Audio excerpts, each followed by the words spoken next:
The briefing room froze as Colonel James Bradford slammed the evaluation file onto the podium. The crack echoed like a rifle shot. "Captain Sarah Mitchell," he snarled, eyes burning. "A diversity hire who can't even submit reports without typos?"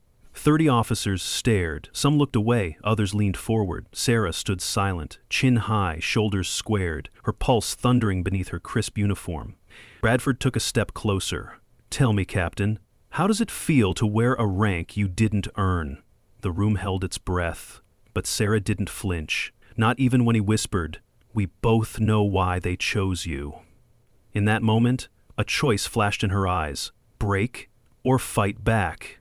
And what happened next? No one saw coming. Bradford's finger jabs at a form in her file, his voice rising with theatrical indignation. "Playing the minority card won't save you here, Mitchell. Your Native American heritage form— Really? You think checking a box makes you special?"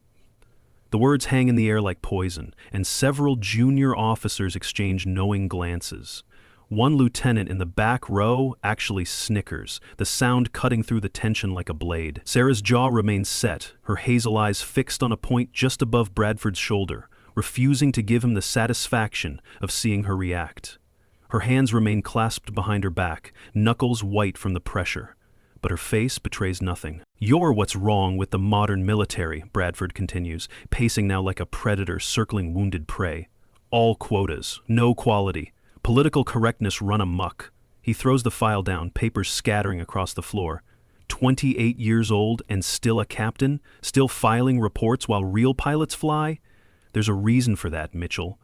The colonel's voice drops to a whisper that somehow carries to every corner of the room. "You'll never fly anything more than a desk. Mark my words. You're an embarrassment to those wings. You somehow earned." Sarah's breathing remains steady, controlled, even as her heart pounds against her ribs. The wall clock behind Bradford shows 11:52. In exactly 8 minutes, everything will change, though no one in this room could possibly imagine how a simple woman they've all overlooked will become the only thing standing between Edwards Air Force Base and complete catastrophe. Think about it. How many times have you seen someone judge before they even had a chance? I'm watching from California, and this story hit close to home. Where are you watching from? Drop your location below. Let's see how far this reaches. The alarm clock glows 4:30 in the morning, but Sarah Mitchell is already awake, has been for the past 10 minutes, lying in the darkness of her modest base housing unit. The walls are bare, except for a single framed photograph on her nightstand, partially turned away from view. She rises with practiced silence, her movements economical and precise. The bathroom mirror reflects a face that most would call unremarkable, pleasant enough, but forgettable. This is by design. She brushes her teeth for exactly 2 minutes, ties her hair back in the same regulation bun she's worn for 3 years, never varying, never drawing attention. Her uniform hangs ready, pressed to perfection the night before, every crease sharp enough to cut, every insignia positioned to the millimeter. Excellence hidden in the mundane. By 5:15, she's walking across the still dark base, her footsteps echoing on empty sidewalks. The desert air carries the scent of jet fuel and morning dew, a combination that makes her pulse quicken despite herself. She passes the flight line where F-16s sit silent, their sleek forms barely visible in the pre-dawn gloom. Her fingers twitch involuntarily, muscle memory of 1,000 hours in cockpits she's not supposed to remember. She forces her hands still and continues walking. The administration building is empty when she arrives, just as she prefers. She makes coffee for the entire office, knowing most will assume the cleaning staff did it. By 6, she's at her desk, sorting through reports that other officers can't be bothered to complete properly. Logistics requests, maintenance schedules, fuel consumption reports, the unglamorous backbone of air operations that everyone depends on, but no one wants to handle. When her colleagues begin arriving at 7, most don't acknowledge her presence. Captain Torres walks past without a glance, discussing last night's basketball game with Lieutenant Chen. Major Williams grabs coffee without a thank you, already deep in conversation about weekend flying schedules. Sarah remains invisible, a ghost in plain sight, fingers flying across her keyboard as she corrects errors in their reports before filing them. At 7:45, she overhears a group of pilots near the coffee machine. "Did you see the new diversity statistics?" one laughs. "Apparently we need more inclusion." As if flying skills care about your chromosomes. Another pilot glances in Sarah's direction. Case in point, Mitchell there probably got her wings through some quota program. Bet she can't even handle a Cessna in clear weather. They laugh and move on, never noticing how her typing never falters, how her breathing remains perfectly controlled. In her locker, hidden behind a spare uniform, hangs a small dream catcher. Her grandmother made it 60 years ago, weaving protection and warrior spirit into every thread. Sarah touches it briefly during lunch break, when no one's watching. The beads feel warm under her fingers, carrying memories of stories told around fires, of ancestors who flew on different wings. She closes the locker and returns to her desk. Lunch is always the same, sandwich eaten while studying technical manuals. Today it's the F-16's emergency procedures, revision 7.4. Maintenance Chief Martinez passes by, notices the manual. "Why bother, Mitchell? You're just reserve admin. Those birds aren't for you." Sarah offers a small smile. "I like to understand what I'm filing reports about, Chief." He shrugs and walks away, missing how her fingers trace flight patterns on the desk, unconsciously following approach vectors and combat maneuvers. Later that afternoon, Sarah finds an anonymous thank you note tucked under her keyboard. The handwriting is careful, deliberately disguised. "Your report saved us 6 hours of troubleshooting. Nevada Test Range appreciates pilots who understand details matter." She reads it twice before sliding it into her pocket. Someone noticed. Someone remembered. The note joins others hidden in her apartment, small acknowledgments from those who've benefited from her invisible expertise. She never keeps them for vanity, they're reminders that service doesn't require recognition. At 3:15, an F-16 roars overhead, practicing touch-and-go landings. Sarah's head turns instinctively, her trained ear catching the slight irregularity in engine harmonics that suggest the pilot is riding the throttle too hard. She makes a note to check the maintenance logs later, ensure the ground crew catches it before it becomes a problem. Bradford's secretary, Janet, is organizing old files when she stumbles across something odd. 3 classified commendation letters dated 3 years ago, recipient's name completely redacted. Only the achievements remain visible: extraordinary pilot skills under extreme conditions, saved critical assets valued at over $2 billion, exceptional courage in the face of deadly threat. Janet shows them to another secretary, whispering, "Who do you think this was?" They speculate about various pilots on base, never considering the quiet woman filing reports 10 feet away. Sarah's hands show the truth to those who know how to look. Calluses in specific places that only come from gripping a control stick through high-G maneuvers. Her small frame hides a core strength built through countless hours fighting acceleration forces that would crush ordinary people. When she walks, there's a slight favor to her left shoulder, an old injury from pulling 9 Gs in a spiral descent, though the medical records of that flight no longer exist under her name. The story begins 3 years ago in a congressional hearing room in Washington. Sarah, then flying under a different name, sits before a panel of senators, her testimony about to destroy one of the defense industry's most powerful contractors. Prometheus Defense Corporation had been falsifying test data on their new autonomous combat drones, hiding fatal flaws that would have killed pilots and civilians alike. Sarah discovered the cover-up during a classified test flight when the drone nearly caused her to crash.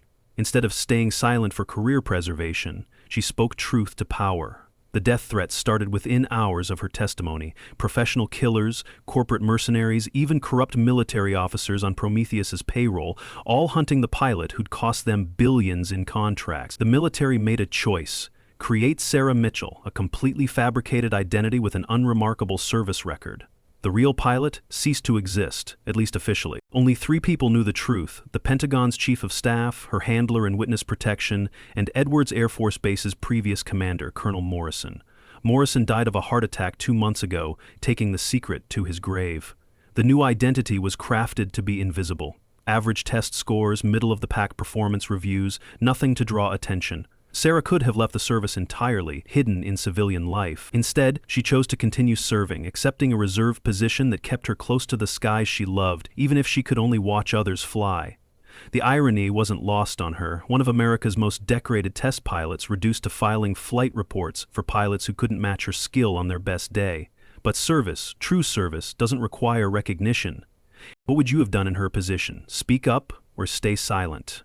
Let me know below. Emergency drill alarms pierced the morning calm at 1100 hours. All active duty pilots scramble to their aircraft while support personnel rush to battle stations. Sarah moves to the auxiliary control room, her assigned position during drills.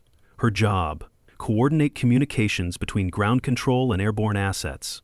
Simple work that any lieutenant could handle, but she performs it with the same precision she once brought to experimental aircraft testing. The pilot's chatter fills her headset as they taxi toward runways. She notices immediately that Captain Rodriguez is approaching runway 24 at the wrong angle for current wind conditions. Before she can key her microphone, Bradford's voice cuts through. Mitchell just logged the timestamps. Leave the flying to real pilots. Tech Sergeant Chen works the radar station beside her, a sharp-eyed young man who's been watching Sarah more carefully than she realizes. As the drill progresses, he notices something odd. Every time a pilot calls in their vector, Sarah mouths the correct response a half second before the tower provides it. When Lieutenant Patterson requests an approach pattern, Sarah's fingers tap out adjustments on her desk. The exact corrections ground control suggests moments later. During a particularly complex formation maneuver, she whispers under her breath, 3 degrees left, Thompson, you're drifting. Sure enough, Major Thompson's aircraft drifts right, requiring tower intervention. Chen pretends to focus on his screen while mentally cataloging these impossibilities. The mission briefing for tomorrow's exercise appears on Sarah's desk for filing. She reads through it methodically, her expression never changing even as her trained eye spots a critical error. The flight plan calls for approach vectors that will put aircraft dangerously close to civilian air traffic patterns during peak hours. It's the kind of mistake that could lead to disaster, or at best, mission cancellation and embarrassment. She stands, report in hand, and approaches the briefing room where Bradford holds court with senior pilots.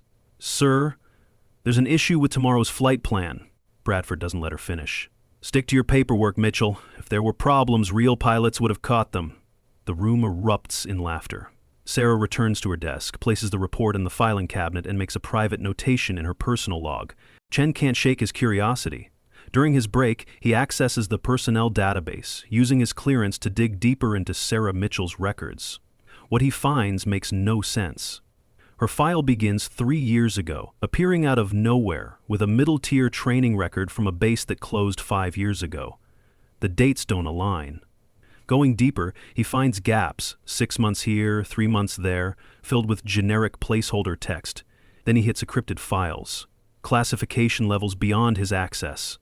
The headers are partially visible. Classified, due to operation, Stormbreak, Eyes Only, Ghost Hawk Proxy, Witness Security Designation Alpha. His hand shakes slightly as he closes the files. Whatever Sarah Mitchell is, she's not what she appears.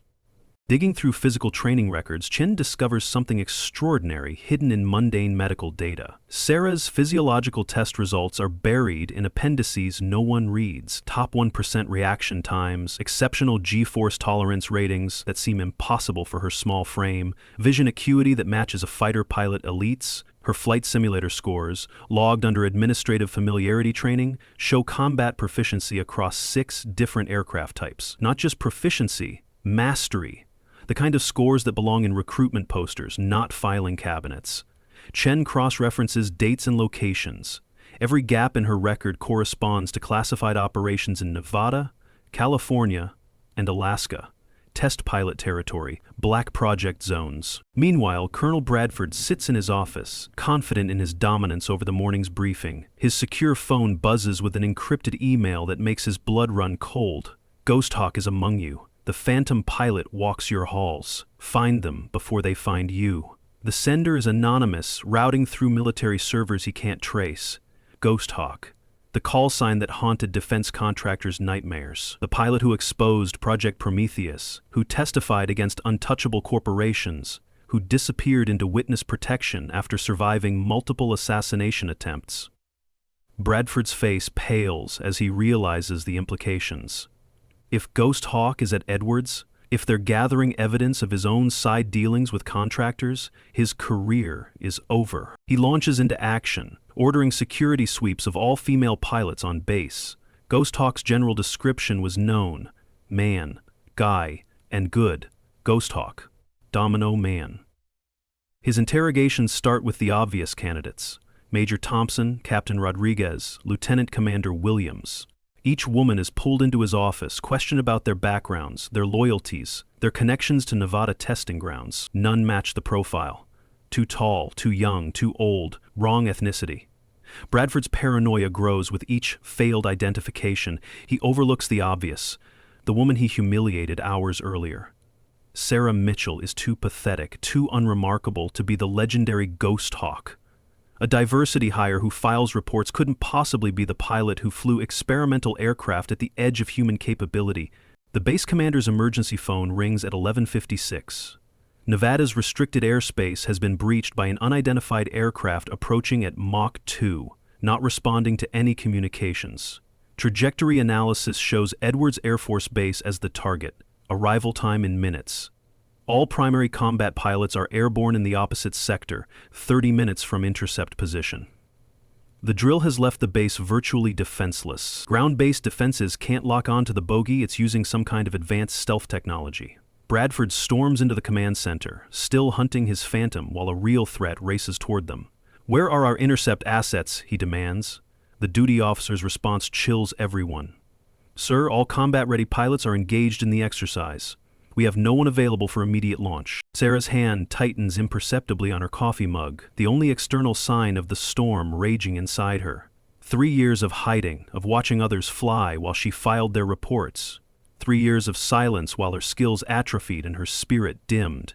Now, with the base under genuine threat and no one else to turn to, the universe seems to be forcing her hand. Chen watches her from across the room, sees the micro-expressions flashing across her face. Calculation, determination, resignation. Something is about to change. The wall clock shows 11:58.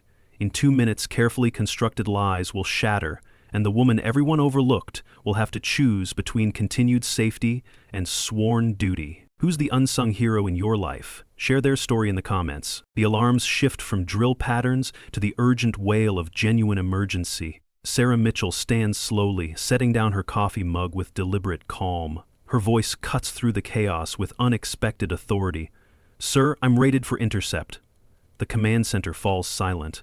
Bradford turns, his face a mask of incredulity and rage. You? You can barely file reports correctly, Mitchell. This isn't time for delusions of grandeur." Sarah reaches into her uniform pocket, producing a sealed envelope she's carried every day for 3 years, hoping never to need it.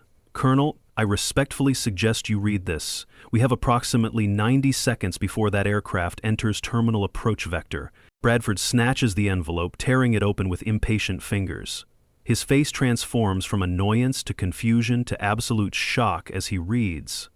The orders are signed by the Pentagon's highest authorities, dated 3 years ago, maintained and renewed monthly. Captain Sarah Mitchell, he reads aloud, voice faltering, is hereby authorized for immediate combat flight operations under emergency protocols. Previous qualification, test pilot, experimental aircraft division, call sign, Ghost Hawk. The papers flutter from his nerveless fingers. Around the room, junior officers gasp. Chen's eyes widen with understanding. The pieces falling into place like a perfectly executed aerial maneuver. The biography attached to the orders reads like fiction, except every word is verified by Pentagon's seal. 3 years ago, Ghost Hawk, then flying under her birth name the records won't reveal, saved a $2 billion prototype aircraft from certain destruction when its AI systems were compromised by Prometheus Defense Corporation's sabotage. Flying beyond human limits, she manually overrode failing systems while pulling maneuvers that shattered testing parameters. 15 confirmed saves of experimental aircraft. 23 successful tests of equipment other pilots deemed unflyable. The youngest pilot ever to receive classified commendations that won't be declassified for 50 years. Then came the congressional testimony that ended her visible career, but saved countless lives. Bradford's mouth opens and closes soundlessly. The woman he'd called a diversity hire holds more flight hours in experimental aircraft than his entire squadron combined. The pilot he said would never fly anything more than a desk has forgotten more about advanced aviation than he'll ever know. But there's no time for his shame. The bogey is now 60 seconds from weapons range. Sarah doesn't wait for his approval. She's already moving, muscle memory taking over as she sprints toward the flight line. Chen keys the intercom. "Clear runway 3 for emergency launch. Ghost Hawk is flying." The maintenance crew barely has time to register her approach before Sarah's vaulting into the cockpit of the nearest F-16. No time for proper gear, no time for standard procedures. Her hands fly across controls with supernatural speed, bringing the sleeping fighter to life.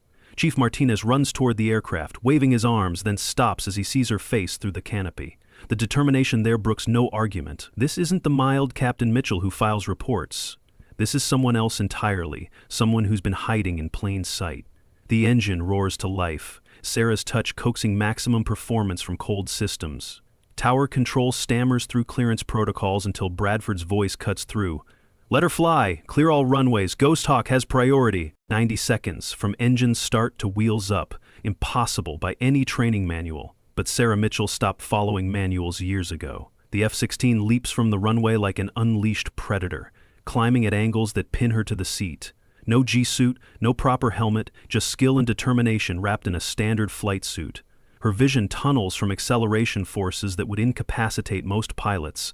But she's endured worse. The altimeter spins wildly, 10,000, 20,000, 30,000 feet in what seems like heartbeats. Ground control feeds her vectors, but she's already calculated the intercept in her head. 40,000 feet, where the sky turns purple and Earth curves below. "Tally-ho," she whispers, spotting the incoming threat. It's not just any aircraft. It's a Prometheus Defense Corporation prototype drone, one of the models she testified against. The recognition hits like ice water. They've found her. 3 years of hunting, and they've finally tracked Ghost Hawk to Edwards. The drone's profile matches her stolen biometric data, programmed specifically to penetrate defenses only she would recognize. This isn't random, it's assassination disguised as terrorism. The drone transmits on an encrypted frequency only she would know. "Hello, Ghost Hawk. Prometheus sends regards." The drone performs an impossible barrel roll, a maneuver programmed from her own flight data, stolen during those classified tests. It knows her moves because it learned from her recordings. Every strength becomes a weakness when your enemy has your playbook. But Sarah Mitchell didn't survive 3 years in hiding by being predictable. She forces the F-16 into a brutal 9-gag spiral, vision graying at the edges. The drone follows, matching her move for move. In the command center, Chen watches the radar tracks with growing horror.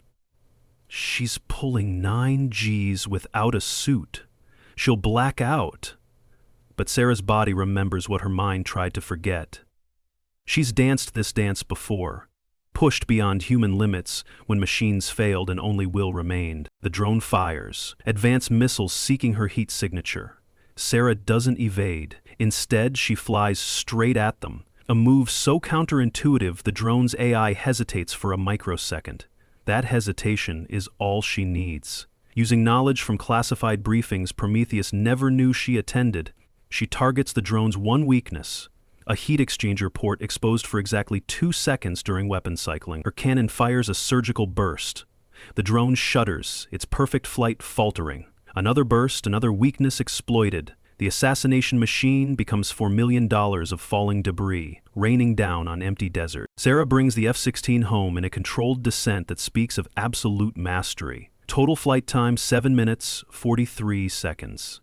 The base she left in chaos returns to stunned silence as her aircraft touches down with textbook precision. Ground crew rush to the aircraft as she opens the canopy, expecting to find a pilot pushed beyond endurance.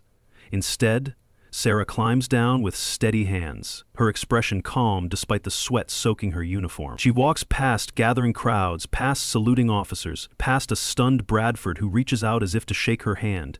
"I don't need your approval, sir," she says quietly, never breaking stride. In the briefing room an hour later, the drone's black box reveals truths that destroy careers. Bradford's name appears in encrypted files, payment records from Prometheus, pilot profiles sold for promotion promises, classified schedules leaked for personal gain. His discrimination wasn't just prejudice but calculated cover for treason. He sold out his own people, including Sarah's location, believing she was too insignificant to be Ghost Hawk. Military police arrest him on the tarmac where he once held court, his protests echoing across the flight line. 25 years minimum for espionage, perhaps life for attempted murder of a federal witness. The Prometheus executives named in the drone's memory face their own reckoning. Federal agents, armed with evidence from the attempted assassination, raid corporate offices from Nevada to Washington. The investigation reveals a web of corruption reaching into Congress, the Pentagon, defense contractors across the nation. All because one pilot chose truth over comfort, service over safety. Sarah Mitchell returns to her desk the next morning, filing reports as if nothing changed. Those who know watch in awe as she performs mundane tasks with the same precision she brought to saving their lives. Offers pour in: squadron command, test pilot positions, Pentagon posts. She declines them all with polite notes written on standard military stationery. Instead, she establishes an anonymous scholarship through a law firm, funding flight training for female Native American pilots. The only requirement: service without recognition, excellence without acclaim. The committee never knows their benefactor's name. 6 months later, young pilots notice the woman who helps with their paperwork sometimes watches their training flights. They call her Ghost, not knowing why, just sensing something different about her attention. Captain Jessica Yazzie, 23 and eager, finds an old article about Ghost Hawk's classified flights while researching advanced maneuvers. The photograph is heavily redacted, but something about the pilot's stance seems familiar.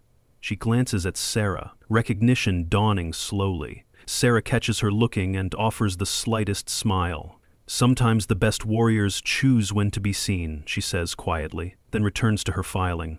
A month later, alarms sound again. Another crisis, another threat approaching from the desert sky. Yazzie panics, her training insufficient for the challenge ahead. "Who can handle this?" she asks the room desperately. Sarah materializes behind her, calm as morning mist. "You can," she says simply. "I'll guide you."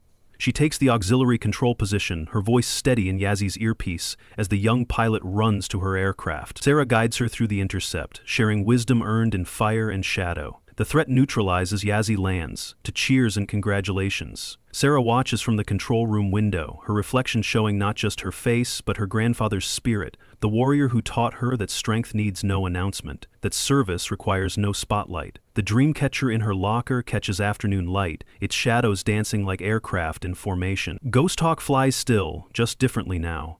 True strength needs no announcement. Excellence speaks in silence. And somewhere in the sky above Edwards, eagles soar alongside metal birds, all guardians of the same sacred trust.